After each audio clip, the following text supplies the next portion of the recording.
Praise lord. ఈరోజు ద్వితీయోపదేశ కాండము 22:8 ఎవడైనను క్రొత్త ఇల్లు కట్టి ఆ ఇంటి మీదను ఒకడు పడుడు చేత ఆ ఇంటికి హత్యాదోషము రాకుండుటకై ఆ ఇంటికి 4 పిట్టగోడలు కట్టించమంటున్నాడు. మరి క్రొత్త ఇంటికి ఆ 4 పిట్టగోడలు ఎందుకు కట్టించాలి? అసలు ఆ క్రొత్త ఇల్లు ఎవరు? ఆ పిట్టగోడలు ఏమిటో కొద్ది నిమిషాలు క్లుప్తంగా ఒక 10 నిమిషాలు మనం ధ్యానం చేద్దాం. మొట్టమొదటిగా ఆ క్రొత్త ఇల్లు ఎవరు అంటే, అసలు ఆ ఇల్లు ఎవరు అంటే, హెబ్రీయులకు రాసిన పత్రిక 3:3 ఒకని ఇల్లు ఎవరి చేతైన కట్టబడును కానీ సమస్తమును కట్టువాడు దేవుడే. మరి దేవుడు కట్టించిన ఆ ఇల్లు క్రొత్త ఇల్లు అయితే మరి ఆ ఇల్లు ఎవరు అని ఆలోచన చేస్తే హెబ్రీయులకు రాసిన పత్రిక 3:6 ఉన్నది, ఆ ఇల్లు మనమే. హల్లెలూయా. ఈరోజు క్రొత్తగా కట్టబడిన ఆ గృహం మనమే. ఆ గృహము మనం ఆ క్రొత్త ఇల్లుగా ఎలాగూ మార్చబడతాం?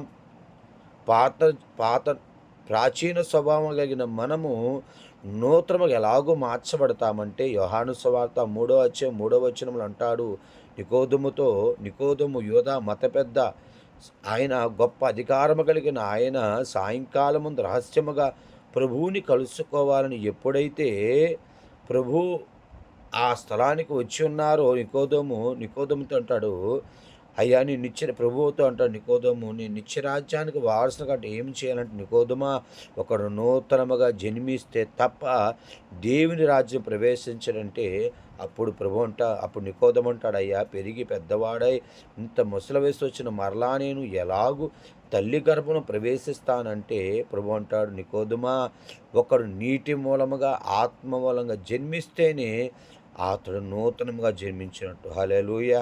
ఈరోజు మనం నూతనముగా జన్మిస్తే, అందుకే కొరింథీయులకు రాసిన 2వ పత్రిక 5:17 ఉన్నది, క్రీస్తు నందున్న ఎడల నూతన సృష్టి. హల్లెలూయా. ఈరోజు మనం ఎక్కడ ఉన్నా నూతన పరచబడము, కానీ క్రీస్తులో ఉంటే మనం నూతన సృష్టిగా మార్చబడతాం. ఎప్పుడైతే యాకోబు గారు యబ్బోకరు వద్ద దేవునితో పెనుగులాడాడో, యాకోబు గారు ఇజ్రాయేలుగా మార్చబడ్డాడు. ఎప్పుడైతే జక్కయ్య ఇంటికి ప్రభువు వచ్చాడు, జక్కయ్య అబ్రహాము కుమారుడుగా మార్చబడ్డాడు. ఎప్పుడైతే శుంకరి దేవాలయం వెలుపల రొమ్ము కట్టుకున్నాడో, శుంకరి నీతిమంతుడుగా మార్చబడ్డాడు.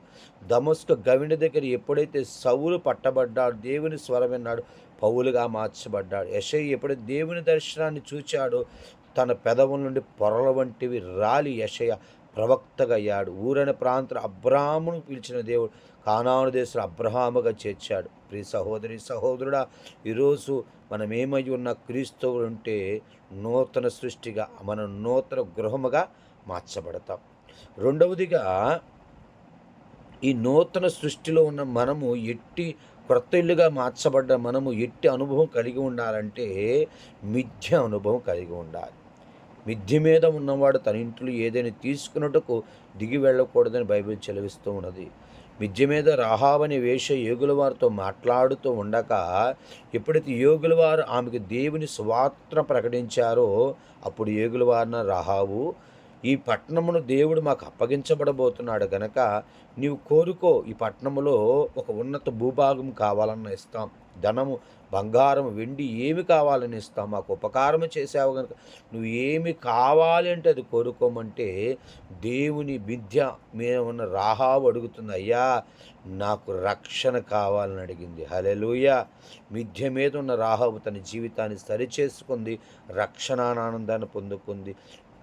ఎండవేళ మధ్యాహ్న కాలం ముందు పేతురు గారు కూడా మిద్ది మీద ఉన్నప్పుడు దేవుడు పేతురు గారితో మాట్లాడు, పేతురు, ఇదిగో కొర్నేలి అని ఒక భక్తిపరుడు తన ఇంట నుండి నిన్ను కనుగొనటానికి తన పరివారం పంపిస్తున్నారు కనుక, ఇదిగో ఆయన దగ్గరికి నువ్వు మాట్లాడుకున్న ఇట్లే పటాలను కొర్నేలి ఇంటికి వెళ్ళమనగానే పేతురు గారు ఎప్పుడైతే కొర్నేలి ఇంటికి వెళ్ళాడో, అక్కడ సమస్తమైన జనులు ఉండగా పేతురు గారు ఆ మిద్య మీద తను ప్రార్థన చేస్తూ ఉండగా దిగి వచ్చిన దుప్పటను జ్ఞాపకం చేసుకొని, ప్రభువు ఈ లోకములోకి వచ్చింది సర్వమానవాళి కొరకని అంగీకరించి ఆ క్షణమందు ప్రభు అందరికీ దేవుడని ప్రకటిస్తూ ఉన్నాడు. హల్లెలూయా. దానియేలు గారు కూడా మిద్య మీద ముమ్మారు ప్రార్థనా జీవితాన్ని, రాజు 30 దినాల మట్టుకు నేనే దేవుడిని ప్రకటించినా కూడా రాజుగా నమస్కారం చేయకుండా మిథ్యానుభవం కలిగిన దానియేలు గారు యెరూషలేము తట్టు కిటికీ తెరిచి ముమ్మారు దేవునికి విజ్ఞాపన చేస్తున్నారు. శూన్యపట్నం గనురాలు కూడా ఎలీషా గారు నిజమైన దైవజనుడిని ఎరిగి ఆయన మిద్దె మీద ఒక చిన్న గదిని కట్టించింది. మిథ్య మీద ఈ మిథ్య అనుభవం కలిగిన వారు క్రొత్తగా జన్మించిన వారు. ప్రియ సహోదరి సహోదరుడా, ఈరోజు ఆ ఇల్లు మనమే. అది క్రీస్తులో ఉంటే నూతనపరచబడతాం. ఆ నూతనపరచబడిన ఇల్లు ఎలాగుండాలంటే, ఆ ఇంటి వారు ఎలాగుండాలంటే మిథ్య అనుభవాన్ని కలిగి ఉండాలి. ఎప్పుడైతే మనం మిథ్య అనుభవం కలిగి ఉంటామో, ఎప్పుడైతే రాహాబు ఏగుల వారితో మాట్లాడుతున్నదో, ఆమె మిథ్య మీద ఉన్న రాహాబు తన ఇంటికి రక్షణ సంపాదించుకొని ఎండవేళ షికారు గ్రామానికి ఊరి వెలుపల సమరయ స్త్రీ ఎప్పుడైతే ప్రభువుతో మాట్లాడుతూ ఉందే, యేసయ్యే లోకరక్షణను గ్రహించి తన గ్రామంలోని అనేక మందిని ఆయన దగ్గర తీసుకొని జక్కయ్య ఎప్పుడైతే ప్రభుతో మాట్లాడుతున్నాడు, తన పాప స్థితినంతా ఒప్పుకున్నాడు. ఎప్పుడైతే దొంగ సిలువలో వేలాడుతూ ప్రభు వైపు చూచి కేకవేసి మాట్లాడాడో, పరలోక రాజ్యానికి వారసుడే. ప్రియులారా, ఈరోజు ఇదిగో వెలుగై ఉన్న యేసయ్య నీ మీద ప్రకాశించబోతున్నాడు. చూడము, కటిక చిక్కటి జనముల మధ్య సంచరించు, అది జనములను కమ్ముచున్న యెషయా ప్రవక్త ఏనాడో రచించినట్లుగా కట్టిక చీకటిలో ఉన్న మనందరినీ కూడా వెలుగులోకి నడిపించడానికి ఆయన నీతి సూర్యుడిగా వచ్చాడు. హల్లెలూయా. ఈరోజు చీకట్లో ఉన్న నీవు ఎప్పుడైతే మార్పు చెంది నువ్వు యేసు ప్రభు దగ్గరికి వస్తావో, నీ వెలుగుతో ఆయన నింపుతాడు. హల్లెలూయా. ఆయన నీ వెలుగుతో నింపుతాడు. వెలుగుతో నింపిన మనమందరం ప్రకాశమానముగా ఉంటాం. ఎప్పుడైతే చీకట్లో ఉన్న రాహాబు, చీకట్లో ఉన్న సమరయ స్త్రీ, చీకట్లో ఉన్న దొంగ ఎప్పుడైతే ప్రభువుని చూచారో, ప్రభువుతో మాట్లాడంగానే వారు నవీనపరచబడ్డారు, నూతన గృహముగా మార్చబడ్డారు. ఈరోజు నూతన గృహముగా నువ్వు మార్చబడాలంటే 2 అనుభవాలు. 1 మిథ్య అనుభవం ఉండాలి, 2 దేవునితో మాట్లాడే అనుభవం ఉండాలి, 3 నూతన జన్మ, ప్రభువుని అంగీకరించాలి. ఈ అనుభవాలు ఎప్పుడైతే మనలోకి వస్తాయో, మనం క్రొత్త ఇల్లుగా మార్చబడతాం. క్రొత్త ఇల్లుగా మార్చబడిన మనము 4 పిట్టగోడలు అనుభవం కలిగి ఉండాలి. ఈ 4 పిట్టగోడలు ఏమిటంటే, అపోస్తుల కార్యములు 2వ అధ్యాయం 41వ వచనం రాయబడిన మాట, అపోస్తుల బోధ యందును, సహవాసమందును, రొట్టె విరుచుట యందును, ప్రార్థన చేయుటను ఎడతెగక పాల్గొనుము. హల్లెలూయా. ఈ 4 ఎవరైతే కలిగి ఉంటే, ఈ 4 పిట్టగోడలు. మొట్టమొదటి పిట్టగోడ ఏమిటంటే, అపోస్తుల బోధ యందు, దేవుని బోధ అనగా వాక్యమందు మనం నిలిచి ఉండాలి. ఎప్పుడైతే పౌలు గారు వాక్యం బోధిస్తున్నాడో, తుయతీర పట్టణస్థురాలు లూదియా దేవుని వాక్యం వింటున్న లూదియా వాక్యానికి పట్టబడి ఆ క్షణమున తన వ్యాపారాన్ని వదిలివేసి, ఎప్పుడైతే ఆ వాక్యం హృదయాలకు దూసుకుపోయిందో, ఆ క్షణము తన ఇంటికి తీసుకెళ్ళి తన ఇంటి వారందరితో కూడా రక్షణ పొందుకుంది. హల్లెలూయా. చెరసాల నావికుడు ఎప్పుడైతే పౌలు శీలలు వాక్యం బోధించారో, ఆ చెరసాల నాయకుడు, చెరసాల ఉన్న సైనికులందరూ కూడా వెళ్ళి తలుపులన్నీ తెరవబడి ఉండడు చూచి వారందరూ పారిపోయి ఉంటారని ఎప్పుడైతే అనుకుని తన వరలోని కత్తిని దూసి తను చంపుకోబోతుంటే, అపోస్తల కార్యములు 16:30 వచనములో అప్పుడు పోలీసులు కేకేస్తున్నారు, ఓయి నువ్వే హాని చేసుకోదు, మేమందరం ఇక్కడే మేమున్నాం. హల్లెలూయా.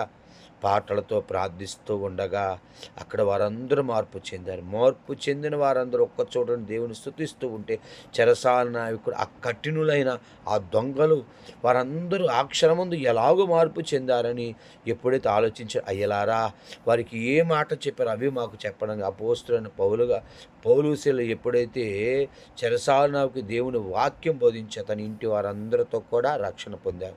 రెకాబీలు బైబిల్ గ్రంథం ఇర్మియా గ్రంథం 35వ అధ్యాయం మొదటి వచనంలో యెహోవా నాదాబు కుమారులైన రెకాబీలు గురించి రాయబడింది. ఈ రెకాబీలు ఎలాంటి వారంటే, ఆ పితరులు ఇజ్రాయెల్ గృహంలో పరిచర్య అక్కడ సేవ చేస్తూ ఉండగా, ఇజ్రాయెల్ దేవుని ధర్మశాస్త్రం చదువుతూ ఉండగా అక్కడ వారి పితరులు విన్నారు, మీరు గృహాలు కట్టుకోవద్దు, తోటలు నాటవద్దు, ద్రాక్షారసం త్రాగవద్దని వారు చెప్పుకొనగా వారు ఆనాటి నుండి అబ్రహాము గారు నమ్మారు. భూమి మీద నేను యాత్రికులను పరదేశంలో ఉన్నాను కనుక పునాదులు కలిగిన పట్టణం అబ్రహాము ఎలాగైతే ఎదురు చూశారు, వారు అలాగ ఎదురు చూస్తూ ఉండగా దేవుడే వారి మందిరంలో తెప్పించి వారి ఎదురు ద్రాక్షారసం పెట్టి యాజకుడు ఆ ద్రాక్షారసం తాగమన్నప్పుడు వారందరూ అయ్యలారా, అయ్యా యాజకుడా దయచేసి మమ్మల్ని క్షమించు, మా మూల పురుషుడు రేకాబీ కుమారుడు యెహోవానాథ మాకు చెప్పి ఉన్నాడు గనక మేము ఎవ్వరం ద్రాక్షారసం తాగమనగా దేవుడు వారి సాక్ష్యాన్ని విని అప్పుడు దేవుడు అంటున్నాడు, ఇదిగో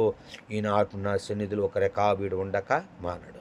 వాక్యమైన రేకాబీలు దేవుని సన్నిధిలో స్థానాన్ని సంపాదించుకున్నారు. మూడవదిగా విశ్రాంతిపట్నం పౌలు గారు బోధిస్తూ ఉంటే వాక్యమైన బలహీన పాదాలు కలిగిన వాడు ఆ క్షణమందే తన పాదాల్లో బలం పొందుకు లేచి గంతులు వేశాడు. శృంగారమైన దేవానికి ఎక్కి వెళుతున్నా ఎప్పుడైతే పేతురు యోహాను గారు ఎక్కి వెళుతున్నారో, ఎప్పుడైతే ఆ మాట వాక్యం విన్నారో అతని బలహీన పాదాలు బలము తెచ్చుకుని గంతులు వేస్తూ దేవాలయానికి వెళ్ళాడు.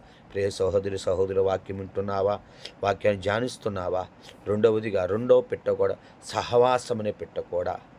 ఎప్పుడైతే మన సహవాసం హానోకు దేవునితో 300 సంవత్సరాలు సహవాసం చేశాడు కనుక మరణము లేకుండా పరలోకానికి కొనిపోబడ్డాడు. అబ్రహాము దేవునితో సహవాసం చేశాడు. దేవుడు అబ్రహాము నాకు నిజమైన స్నేహితుడు అంటున్నాడు. దావీదు యోనాతాను గారు సహవాసం చేశారు కనుక దావీదు గారు మహారాజు అయిన తర్వాత యోనాతాను బట్టి అతని కుటుంబం మెఫీబోషెతుని జ్ఞాపకం చేసుకొని తన భోజన బల్ల యొద్దే ఉంచుకున్నాడు. అంతేకాదు పౌలు గారితో అనేక మంది ఆకుల ప్రిస్కిల్ల తిమోతి అనేక మంది సహవాసం చేశారు కనుక ఆ సహవాసం చేసిన పేర్లన్నీ కూడా పౌలు గారు జీవగ్రంథమందు రచించున్నాడు. మోషేతో సహవాసం చేసిన యెహోషువ గారు ఇజ్రాయెల్కి నాయకుడయ్యాడు. మరి ఈరోజు నీ సహవాసం ఎవరితో ఉన్నదో దుష్ట సాంగత్యం మంచి నడవిడని చెడిపోయాను. ఎప్పుడైతే ఆ రోజు సహవాసం చేసి ఉన్నారు కనుక వారు దీవించబడ్డారు. అందుకే ఈరోజు రెండవ పెట్ట కూడా సహవాసం.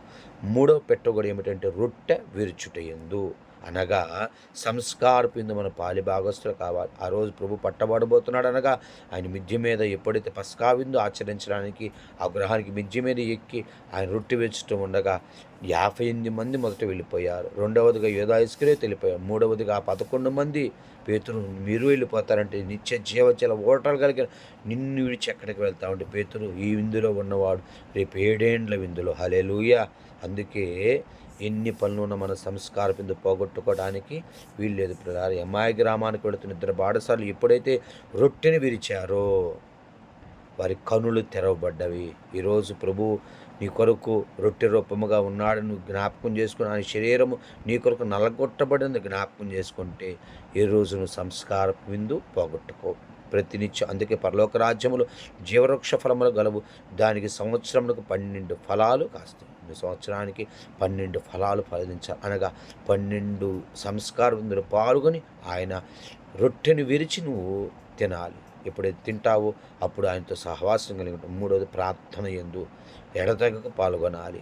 120 మంది 14 ఏకీభవించి ప్రార్థన చేస్తే పరిశుద్ధాత్మ వారి మీదకి అగ్నిలాగ రూపంలో దిగిరాలేదా? మోషే గారు ప్రార్థన చేస్తే ఐగుప్తు దేశంలో 10 తెగుళ్ళు కురిపించి ఏ రాజుకు తలవంచని భయమంటూ తెలియని ఫరోకి దేవుడు భయమంటూ చూపించి ఇజ్రాయిల్ని బయటకు నడిపించలేదా? ఎర్ర సముద్ర ఇరుపాయలు చేదా? యెహోషువ ప్రార్థించగా సూర్యచంద్రాదులు ఆపివేయలేదా? ఇరుకో ప్రాకారాలు కోల్చబడలేదా? దొంగ ప్రార్థన చేయగా పరదేశు దొరకలేదా?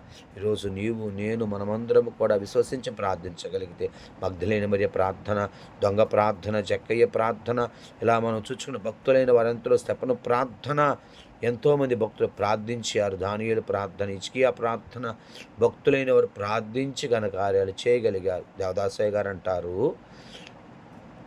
మనకు పరలోకానికి ఎంత దూరం అంటే మన మోకాళ్ళకి భూమికి ఉన్నంత దూరం అంట. నీ మోకాళ్ళు కనుక భూమికి ఆనగలిగితే నీ ప్రార్థన పరలోకానికి వినపడుతుంది. అందుకే ప్రార్థన చేయనప్పుడు మోకరించి ప్రార్థన చేయాలి. ప్రభువారి లోకానికి వచ్చి మోకరించి ప్రార్థన చేశారు. ఏలియా గారు మోకరించి ప్రార్థన చేయగా ఆగిపోయిన వర్షం మరలా కురిపించబడింది. ఏలియా గారు ప్రార్థించగా 450 మంది బయలు ప్రవక్తల ఎదుటను 400 అశూరు ప్రవక్తల ఎదుటను ఏలియా గారు ఒక్కడే రోషము కలిగిన వాడే, అబ్రహాము దేవా, ఇస్సాకు దేవా, యాకోబుల దేవా, నీవు ఇజ్రాయేలు మధ్య దేవుడివై ఉన్నావు, నీవు చూడులాగున ఒక్కసారి దిగిరమ్మని ప్రార్థన చేయగా పశువు ఒదిగించబడి కందకం మీద పెట్టబడి దాన్ని 3 సార్లు నీళ్ళతో తడిపిన తర్వాత కూడా ఎప్పుడైతే ఏలియా గారు ప్రార్థించారో ఆకాశం అగ్ని దిగి వచ్చింది. ఈరోజున ప్రార్థన చేయటం నువ్వు వంతైతే ఈ 4 పెట్టకూడదు. 1 అపోస్తల బోధ అనే వాక్యం అని పెట్టకూడదు నీ జీవితంలో ఉండాలి. 2 సహవాసం అని పెట్టకూడదు నీ జీవితంలో ఉండాలి. 3 రొట్టె విరుచుని పెట్టకూడదు నీ జీవితంలో ఉండాలి. 4 ప్రార్థన అని పెట్టకూడదు. ఈ 4 పెట్టకూడదు నీ జీవితంలో ఉంటే నీళ్లు కట్టబడుతుంది. దాని మీదకి ఏ దోషము కూడా రాదు. ప్రభు తన మాటలు దీవించును గాక.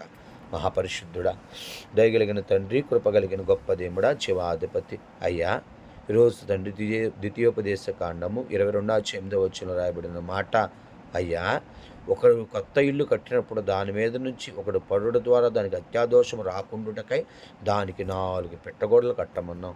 అది 1 అపోస్తల బోధ, 2 సహవాసం, 3 రొట్టె విరుచున, 4 ఎడతెగని ప్రార్థన. అట్టి జీవితం మాకు కూడా దయచేసి ఈ వాక్యం అనేక మందికి చేరుల, అనేక జీవితాలు కట్టబడులాగున, అనేక మంది నూతన గృహాలుగా మార్చబడలా మీ సహాయం దయచేయమని యేసయ్య పుననామమున వేడుకొనుచున్నాం తండ్రి. ఆమేన్.